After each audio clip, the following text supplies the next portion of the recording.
നിശ്ചയം അള്ളാഹുവിനെ ഭയപ്പെടുന്നത് അവൻ്റെ അടിമകളിൽ അറിവുള്ള ആളുകളാകുന്നു എന്നാണ്.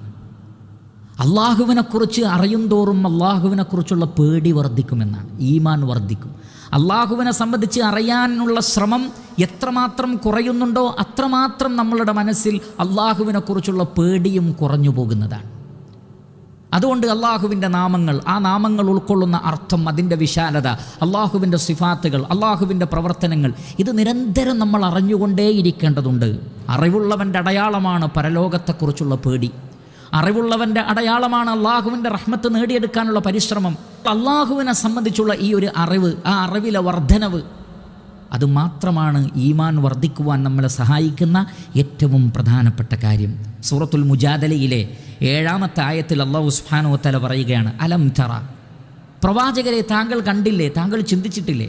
അത് നബിയോട് മാത്രമല്ല, ഈ ആയത്തോതുന്ന എന്നോടും നിങ്ങളോടുമാണ്. അലം തറ, മനുഷ്യ നീ കണ്ടില്ലേ?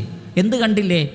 അന്നല്ലാഹ യഅലമു മാ ഫിസ് സമാവാതി വമാ ഫിൽ അർദ്, ആകാശങ്ങളിൽ എന്തെല്ലാമാണോ ഉള്ളത്, ഭൂമിയിൽ എന്തൊക്കെയാണോ ഉള്ളത്, ഇതൊക്കെ അള്ളാഹു അറിഞ്ഞുകൊണ്ടിരിക്കുന്നുണ്ട് എന്നത് നീ അറിഞ്ഞിട്ടില്ലേ മനുഷ്യ?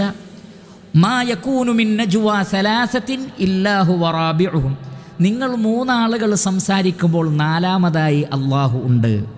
വലാ ഖംസത്തിൻ ഇല്ലാ ഹുവ സാദിസുഹും, നിങ്ങൾ 5 ആളുകൾ സംസാരിക്കുമ്പോൾ 6ാമതായി അള്ളാഹു ഉണ്ട്.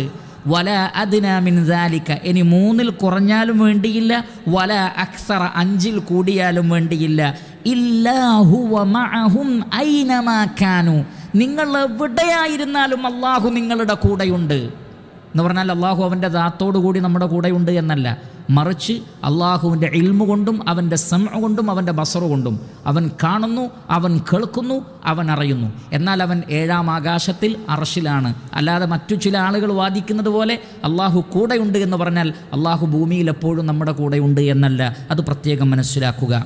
ഇന്നല്ലാഹ ബികുല്ലി ഷൈഇൻ അലീം, അള്ളാഹു സുബ്ഹാനഹു വ തആല എല്ലാം അറിഞ്ഞുകൊണ്ടിരിക്കുന്നുണ്ട്, എല്ലാം അള്ളാഹു അറിയുന്നുണ്ട്. ഈ ബോധം നമുക്കില്ലെങ്കിൽ നമ്മൾ ഈമാനിൽ വളരെ പിറകോട്ട് പോകുമെന്നാണ്.